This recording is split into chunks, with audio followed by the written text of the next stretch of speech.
On 5 News tonight, bad news for savers but good news for borrowers. Witnesses describe the horror of the London stabbing and how Andy Murray upstaged a princess.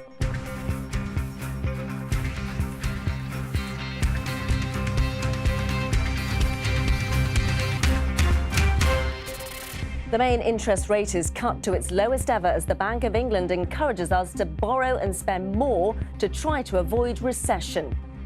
But the governor tells us that despite his gloomy economic prospects, people should feel reassured. If you're worried about paying your bills, if you're worried you're going to be able to hang on to your job, you have a right to feel really concerned at the moment, don't you? Well, if you're worried about those things, you should feel a bit better today. A woman stabbed to death in a London street. 5 others were injured, but police rule out terrorism. And anyone got a smaller flag, Andy Murray will lead Team GB in Rio tomorrow night with a royal seal of approval. Also tonight, is it time for a digital detox? As devices take over our lives, we'll be looking at the importance of tearing yourself away from your screens. Also arguing for England. I meet the teenager from an inner-city academy who's just won the World Schools Debating Championships. Welcome to 5 News Tonight. I'm Danny Sinha. It's good news for borrowers, but bad news for long-suffering savers. The Bank of England has slashed its interest rates to the lowest levels ever, and the announcement came with a gloomy forecast for the future. Britain may avoid recession if we borrow and spend more, but there will be little growth either way, and inflation and unemployment may rise. Here's our political editor, Andy Bell. The vote to leave the EU is a huge change in the economic weather, and it's the Bank of England's job to react. So today, it's cut the bank base rate to 0.25%, the first change to interest rates in 7 years. The shock of Brexit also meant the governor and his team chalked up their biggest ever downgrade for the forecast for economic growth. So time for action. There is a clear case for stimulus, and stimulus now, in order to be there when the economy really needs it, to have an effect when the economy really needs it.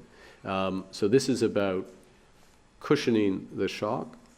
In this South London restaurant, they were digesting the news. Would the rate cut make any difference to the owner, for instance, who's just set up here? It will, because we finance our business through the traditional route of a bank loan, and it happens to be a tracker loan. So cutting the interest rate does mean that I have a little bit less to pay back. Julia was exchanging on a flat today. There was just one snag with the mortgage. There's been so much uncertainty that every day has sort of brought something different and thought, should I, shouldn't I? And in the end, I've decided to go with it. But With a fixed rate? With a fixed rate, but hearing this doesn't fill me with great joy.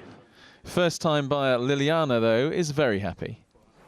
I feel excited, and I'm happy that this happened because I really want to buy a house, and I want to get, I don't want to pay too much. So good news for borrowers, bad news for savers, but the government is still welcoming it.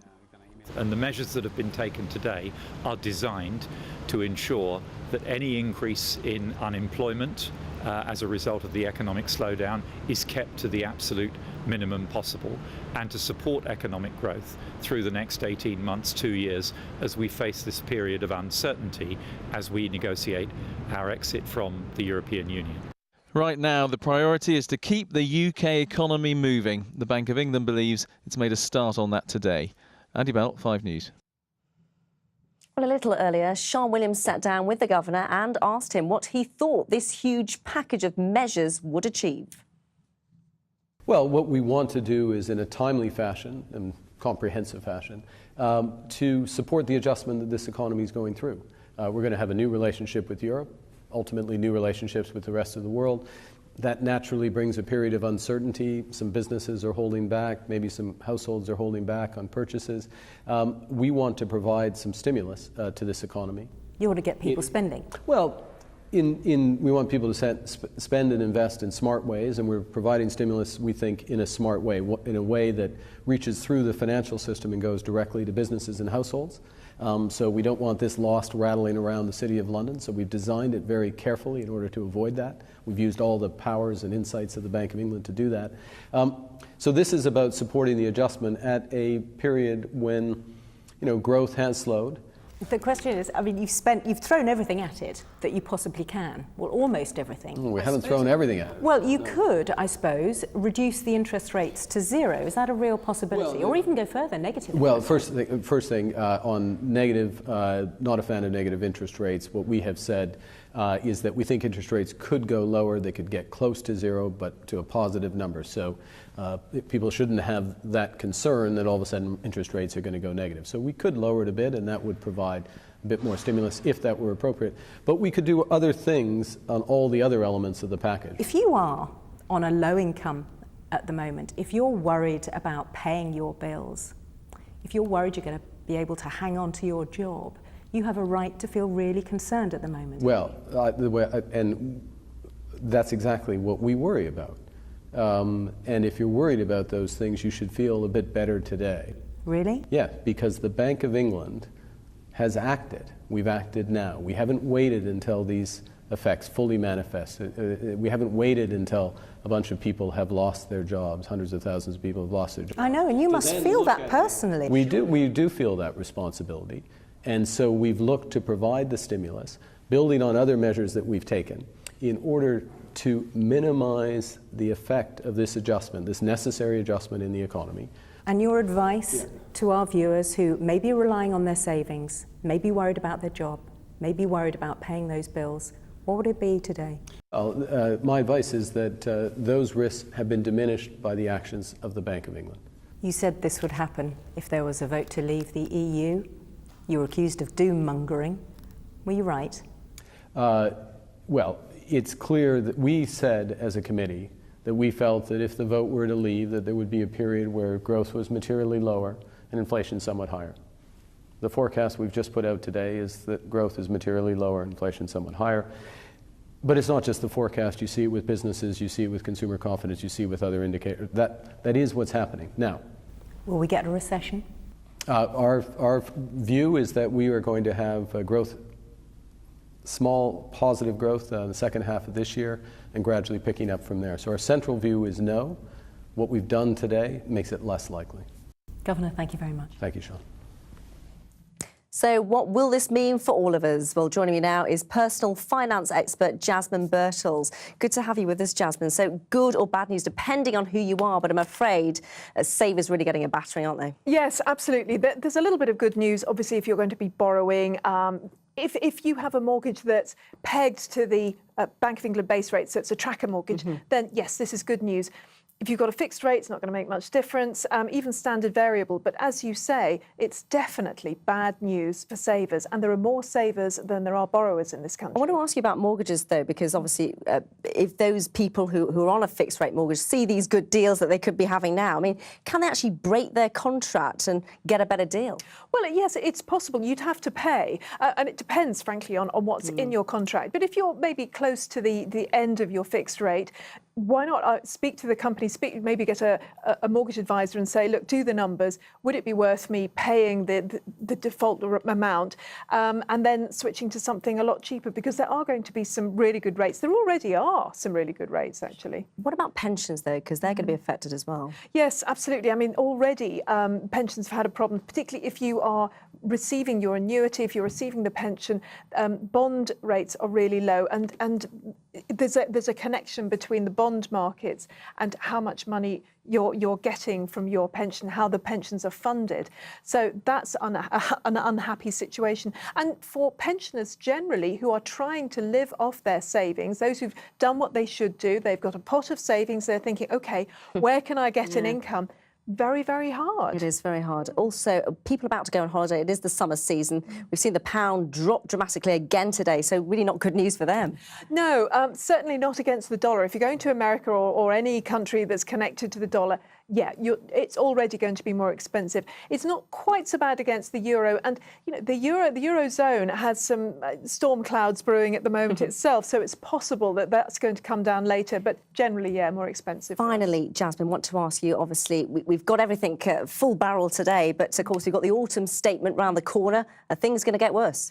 Well, worse and better. I mean, I think what the government's going to have to do is to go on a spending spree. I think it's going to have to invest in infrastructure. So that'll create jobs around trains, rails, that sort of thing. So for some people, hey, that's good news. There are going to be, I would think, more jobs, and hopefully more money. People will have a bit of money in their pockets. Good news there. Thank you very much, Jasmine Birtles.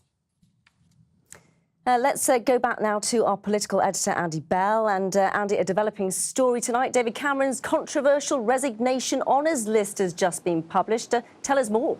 Yes, you remember that a version of this list was leaked on Sunday and has caused quite a lot of controversy ever since. Now we have the official version, 46 names on it by my count, and I have to say it looks pretty similar to that list that was leaked, we believe, on Sunday. Among the names, George Osborne is made a Companion of Honour. That is certainly the most senior honour that's dished out in this resignation honours list.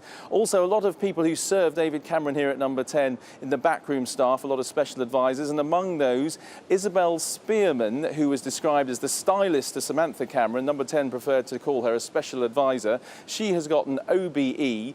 And one other name that may cause a bit of annoyance among people who voted to leave the EU, Will Straw, who is a Labour man, son of the former Foreign Secretary Jack Straw, who played a key part in the Remain campaign during the EU referendum. He is given a CBE. And one last point to make, one name that doesn't appear on there is that of Ian Taylor, who is a businessman.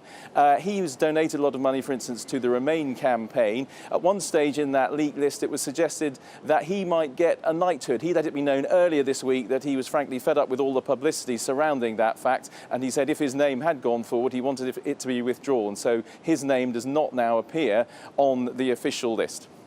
Andy, thank you for that update. Police say a knife attack in central London that left an American woman dead and 5 other people injured was likely to have been triggered by mental health issues and not terrorism. A 19-year-old from Norway is now being questioned on suspicion of murder.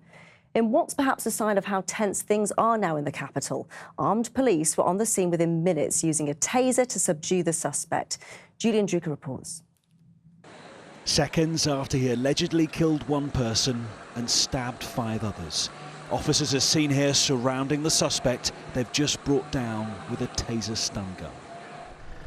The aftermath of a spontaneous attack where victims were selected at random. But terrorism, it appears, was not the motive. On one of London's most prominent streets, the body of an American woman who was thought to have been in her 60s is guarded by police. This cyclist, who wants to remain anonymous, witnessed the desperate attempts to save the woman's life. She wasn't talking, she wasn't. The Spanish girl that was having her in the lap, trying to talk and to keep her alive, never got any answer back from her. Paramedics say they gave extensive treatment to the victim, but they couldn't save her and she died here. The knife used to kill her is believed to have been found right next to where she lay. In the hours after the incident, police were considering terrorism as a line of inquiry, a theory which was eventually eliminated. All of the work that we have done so far increasingly points to this tragic incident as having been triggered by mental health issues. So far, we have found no evidence of radicalisation that would suggest that the man in our custody is in any way motivated by terrorism. For Helen Edwards, the attack evoked terrible memories of what she witnessed 11 years ago. Just a few hundred metres away, Tavistock Square, and the July the 7th suicide bombings. Terrorism threats are always at the back of your mind as well, especially where we are so near to one of the 7/7 attack sites. But at the same time, it just didn't feel quite as big as what happened with 7/7. It wasn't so anxiety-provoking. Britain's biggest police force says it's prepared for the sort of attacks seen across Europe. This wasn't one of them, but it demonstrated the sort of fear that currently exists. Julian, given the current climate, police presumably quite keen to establish the motive of this attack quite quickly. Danny, it's not terrorism, but the spectre of terrorism has been raised. It took the Met Police around 14 hours to rule out that particular line of inquiry. They would argue that's fairly fast in the early stages of an investigation. An update tonight, though, on the 5 people who were injured in the attack. 4 of them have now been released from hospital. There's an Australian man and woman, an Israeli woman and an American man. A British man remains in hospital, though. He was stabbed in the stomach. His condition is described as serious but stable. That 19-year-old suspect, though, is still being questioned by police tonight, and his home has been searched by detectives today. Julian, thank you. Now, do you spend too long on the internet, emails at work, Facebook before bed? Well, you're not alone. According to a new report, too much time glued to our telephones, tablets and computers is stopping us sleeping, getting in the way of work and even preventing us seeing family and friends. Here's Peter Lane.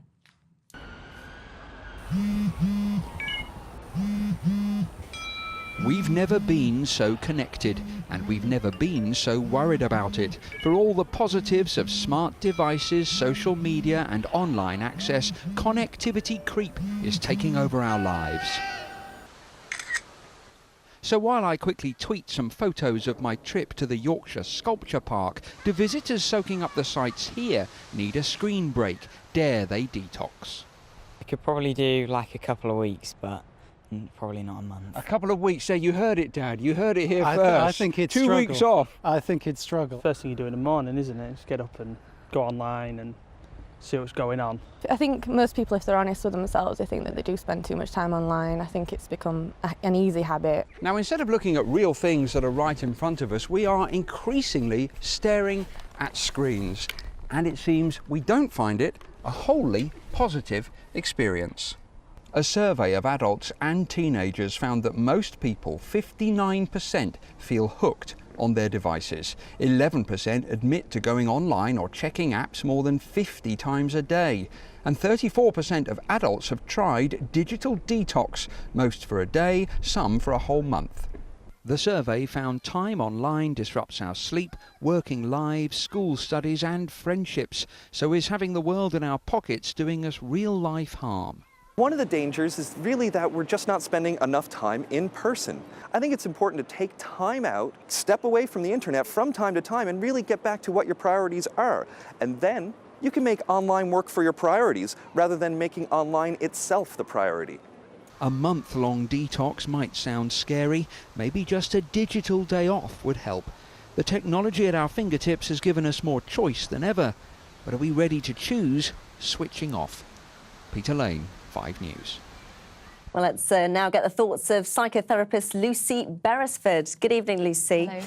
Why are we so attached to our gadgets, our phones? I mean, I'm guilty, I must admit. So am I. Even being invited onto this show, it happened via text, and I was in the middle of the street when I picked it up. So probably bumped into someone. It's almost a sense of security. It's a bit like being a child with a security blanket, that you sort of don't want to let that phone out of your sight. You don't even want to turn it off at night.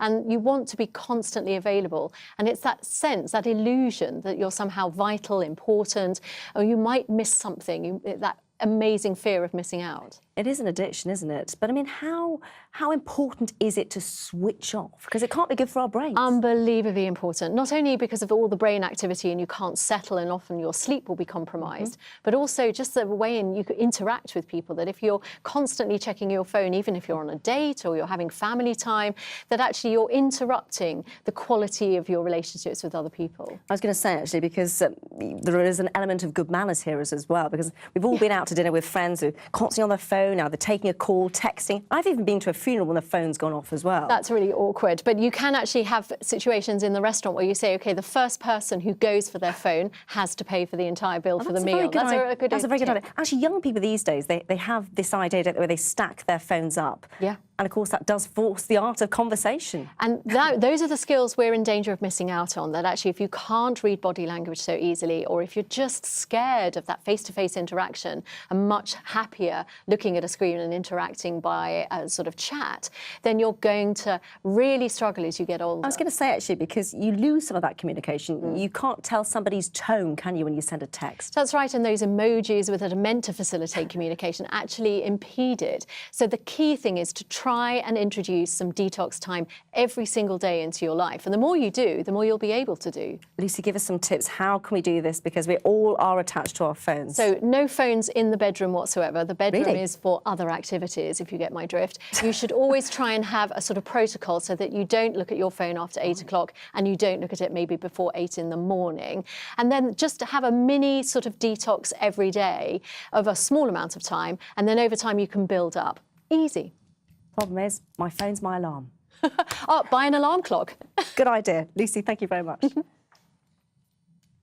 Coming up on 5 News Tonight, Andy Murray tells of his pride at leading out Team GB at the Olympic opening ceremony. And king of the argument, how this pupil from a London academy conquered the debating world. We'll see you after the break.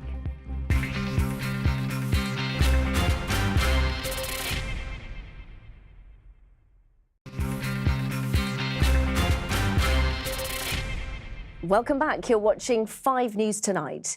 It might seem like London 2012 was only yesterday, but tomorrow, Rio 2016 will kick off with their Olympic opening ceremony. Leading Team GB and bearing the flag will be Andy Murray. He and the other British athletes have high medal hopes, and as Simon Vigar reports, they've been given a royal send-off. He's been chosen as the flag bearer, and Andy Murray got a fair bit of practice at the Team GB photo call. The London 2012 gold medalist was doing as he was told, but that meant obscuring the president of the British Olympic Association, also known as Princess Anne. Well, these things happen, and you'd be hard-pressed to come up with a more British phrase than "that'll have to do." That'll have to do. Okay. That won't do for the medals target. It's 48, which will be a record at an away games. The flag bearer is certainly hoping for one and says he's honoured to lead Team GB. I was speechless, really. I didn't know what to say. I was kind of just repeating myself, I think, a lot. I was saying how honoured I was and humbled, and, you know, I would be extremely proud to do it. So thank you very much for the honour of getting to do that. Getting the Olympic flame to the opening ceremony involves a military operation. Many Brazilians have protested at the cost of the Games, and it takes this sort of security to protect the flame. The opening ceremony is tomorrow night, but once again the football has started early, and given the empty seats here, organisers will be hoping for better ticket sales later in the Games. Team GB got this royal backing today. We have some of the most passionate supporters in the world, and we cannot wait to cheer on our athletes together this time around in Rio. We can't wait to watch everyone compete. Good luck. It's a feel-good video hoping to revive that unforgettable summer of 4 years ago. Let's top 2012. Bring on the great. Bringing on the Great Britain flag will be Andy, heralding another fantastic Olympic fortnight. Simon Vigar, 5 News.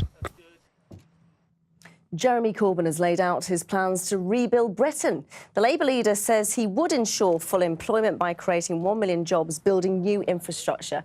Mr Corbyn will go head-to-head this evening with rival Owen Smith in their first debate ahead of the Labour leadership vote in September. Well, talking of debating, Brexit, immigration, even Kanye West versus Taylor Swift. If you've got into a debate recently and felt like you could do with some tips on winning your argument, then this one is for you. A group of teenagers representing England have just won the World Schools Debating Championships in Stuttgart. The team of 5 beat Canada in the final and in total had to argue their way through 12 debates to pick up the prize. Well, I'm delighted to say one of the speakers, Ife Grillo, joins me now. He's a student at an academy in Hackney in East London, and alongside him is Team England's coach, teacher Andrew Fitch. Great to have you both with us this evening. First of all, Ife, congratulations. I mean, how does it feel to be a champion? I think it's weird. You kind of call yourself a champion and you have to keep saying it a few times before it really sinks in. Did you really expect to win, though? I think you don't let yourself expect you're going to win. You kind of take each debate as it comes. Hopefully you'll get past one and then another and another. And it got to a point where we're like, oh, wow, we're in the final. And at that point, more like, maybe we could win. But even then, you never expect you're going to win. You also go to an academy, don't you, in East London? Yeah. A lot of your other teammates, they go to some of England's most elite schools. I mean, does that make a difference? I think not really. I guess everyone brings their own individual thing to the team. So we've all had different coaching. Rosa, for example, is the only girl on the team, and she brings a whole experience. She's had much less coaching than the rest of us. Ed is much younger than the rest of us. So I think we all bring different elements which come together. And of course, talking about coaches, he's sitting right next to you. Is it all down to you? Oh, God, no. Well, there must be some sort of secret here. I think we sort of thought about watching a lot of debates. Both me and Lewis, the other co-coach, had been involved in lots of debates ourselves, and evidently our sort of formula worked. But at heart, it was just like harnessing the talent that the team had and trying to really get them to focus on persuasion. A lot of, I think, debate ends up coming down to pure rationality, and sometimes... So, I mean, that's what I was going to get onto. You talked about persuasion and rationality. They're totally separate things, though, aren't they? I mean, what are judges here looking for? Well, I think the reality is, I think a lot of people would say they look for pure rationality, but every judge, every voter, as we've seen in recent elections, has their own prejudices and ideas they bring in, and sometimes I think great debating is about tapping into those and really connecting with a judge or with an audience and making them think, this girl knows what they're talking about. I can buy into their idea. OK, well, let's just have a look at a clip of one of your teammates, Iffy, in action at a competition earlier this year. The reason why young people get galvanised to become involved in politics is not because of the candidates, it's because of the issues that they care about. Usually these issues are not issues of economics, they're issues of social policy that have a significant impact on their lives. The issues they... I mean, Iffy, it depends what you're talking about, doesn't it? I mean, I know for your final topic that you had to talk about, it was quite dry, wasn't it? Let's be fair. I've got it here. The House believes that states should be allowed to pay other states to relocate and settle refugees. That's not an easy one. I mean, how long do you get to prep for it? So we knew what the final motion was going to be a while in advance, but we kind of did some work on it. And then the moment we realised we were in the final, we kind of did loads and loads of work trying to prep it, thinking about it. But actually, I found the motion really interesting. I think it's really topical, deals with some of the most vulnerable people in the world. And it's easy when you're debating to get comfortable, but forget you're talking about real people and real issues. And it was great when we were sitting down as a team. One of the things our captain Kenza was saying was like, this is actually a debate which affects real people's lives, and making sure we always focused on that was one of our strategies. Of course, we've got our politicians talking real-life things. Any tips for them? I think my biggest tip for any debater is always be open-minded and always make people think. One of the things as a team we always tried to make sure we did wasn't belittle arguments or patronise people, but really try and understand why other people can think certain things. And I think that's the difference between debating and arguing.